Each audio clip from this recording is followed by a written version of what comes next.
Hello, everyone. It's 10 o'clock here in the great state of Colorado, and it's time for another edition of the Long Coffee Break. Today, we're lucky enough to be joined with Richard Zhang from Swegon. And today, we're going to be talking about low ambient energy recovery and low ambient frost protection in energy recovery. So I'm going to turn it over to Richard and enjoy. Thank you, James. My name is Richard Zhang. I'm a regional sales manager for Swegon. In the past, I also play a role as a senior application engineering for the vibroacoustic. So I already see some familiar face from this presentation. In the past, I served the noise control side, and today I'm going to share some exciting discovery and tech knowledge used by the commercial ventilation in Swegon.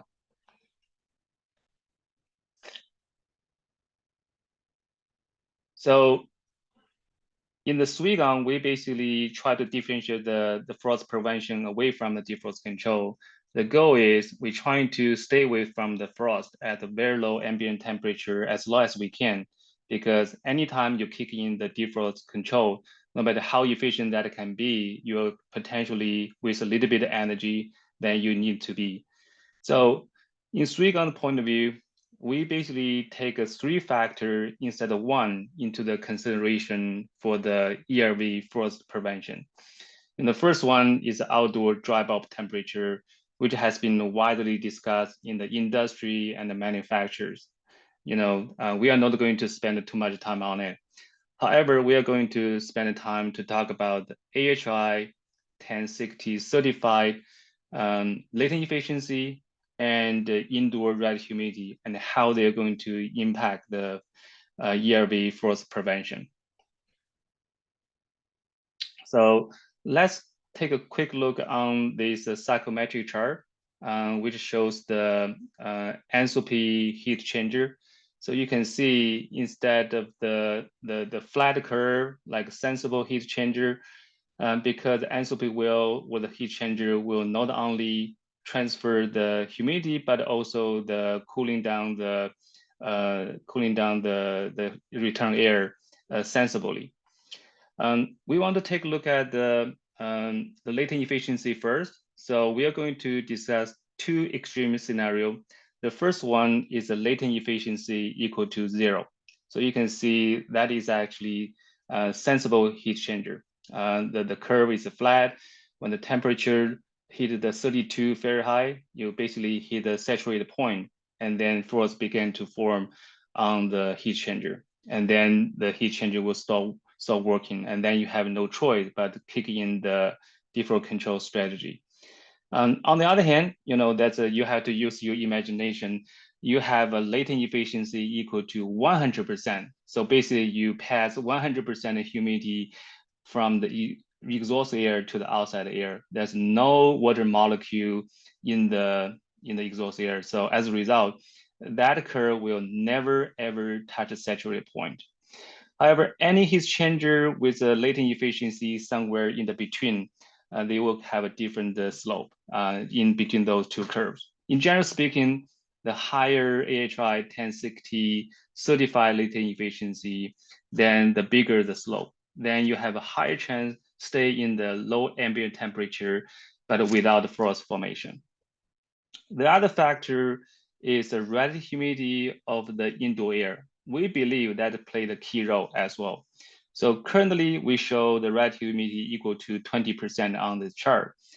Just imagine you have a design condition with a relative humidity equal to 30%. Then you see the curve basically moving up, and then you have a higher chance to hit the saturated point at a higher outside air temperature. On the other hand, if you have a design condition with a pretty dry indoor air condition, let's say relative humidity equal to 15 or 10, you don't like it, but it happens, then you have a high chance stay from the frost.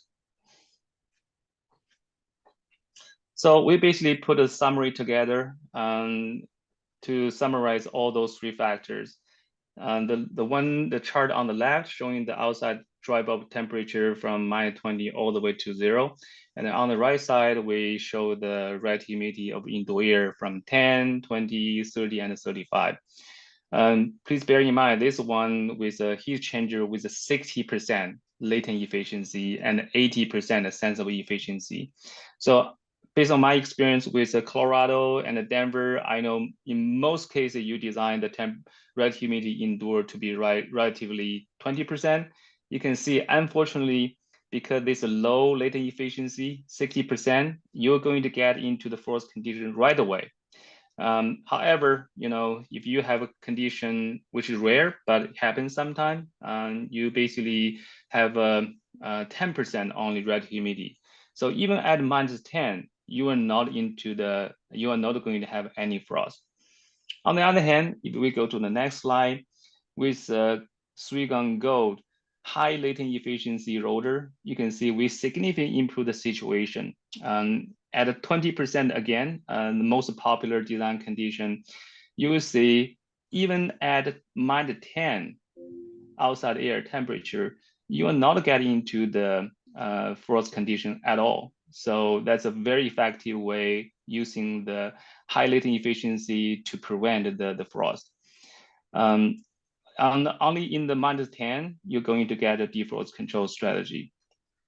So we are going to take time to look at the weather condition around the Denver, Colorado. So we basically populate all the weather condition based on 99.6% situation, that is a 1.5 calendar day over year, or 99%, that is 3 days per year.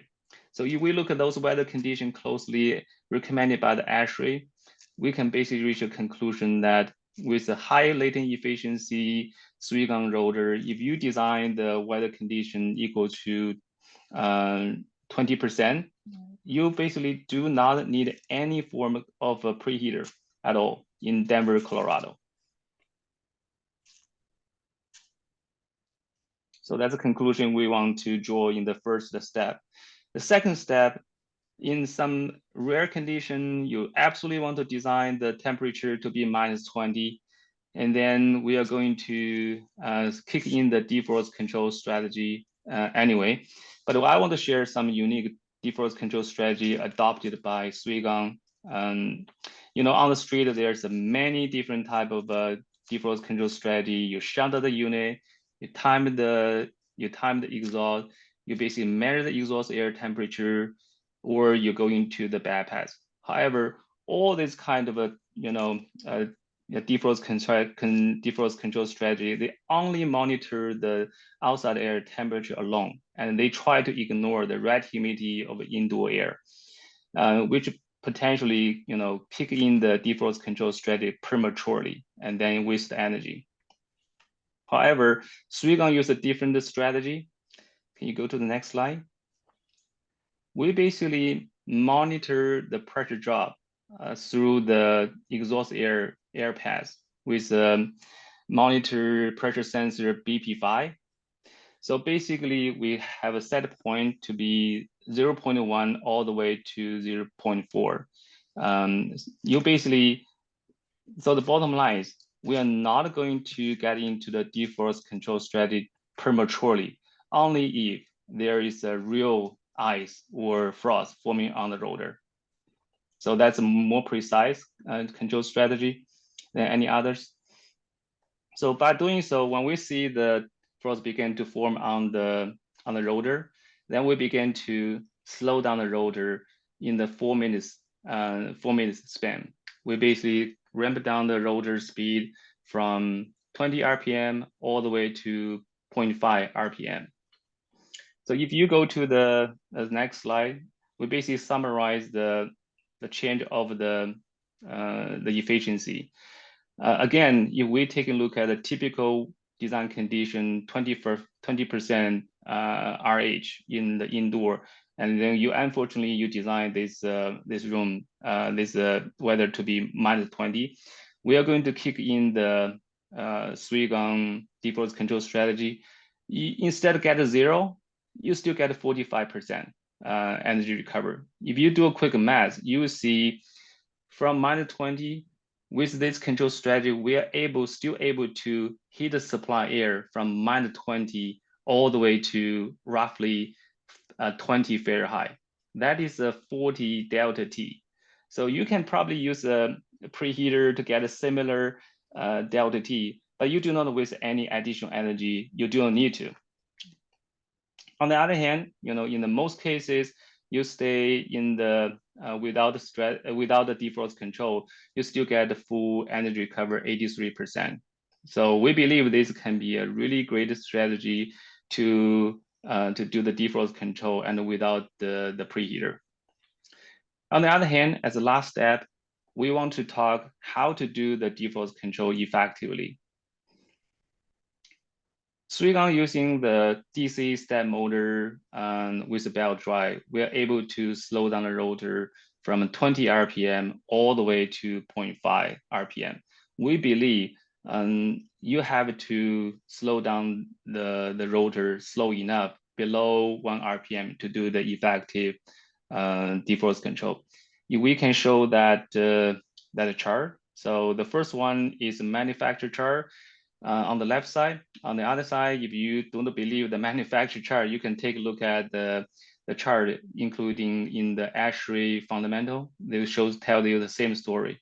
So going back to the one on the left, if you just slow down the rotor by 50%, for example, from 20 RPM down to 10 RPM, if you look at the temperature efficiency curves closely, the deep blue one, you will see you barely lose any efficiency at all. That basically means you still pass majority of the heat from the exhaust air side to the supply air side. You're not doing any effective defrost control. However, on the other hand, if you go in all the way to the left, slow down the rotor to 1 RPM and below, you will see the exhaust air passing majority of the thermal energy over to the supply air side to help defrost the ice building on the rotor. So the information we want to pass over to the engine community is, you want to do, in order to do effective defrost control, you need a good hardware able to slow down the rotor from 20 RPM all the way to the 0.5 RPM. If you do not have that hardware, you're not going to do effective defrost control. Yeah, that's it. What I want to share with the energy community today. Pass back to James. Well, thank you, everyone. Please join us next week for another edition of the Long Coffee Break. Thanks again, Richard. Everyone have a great day.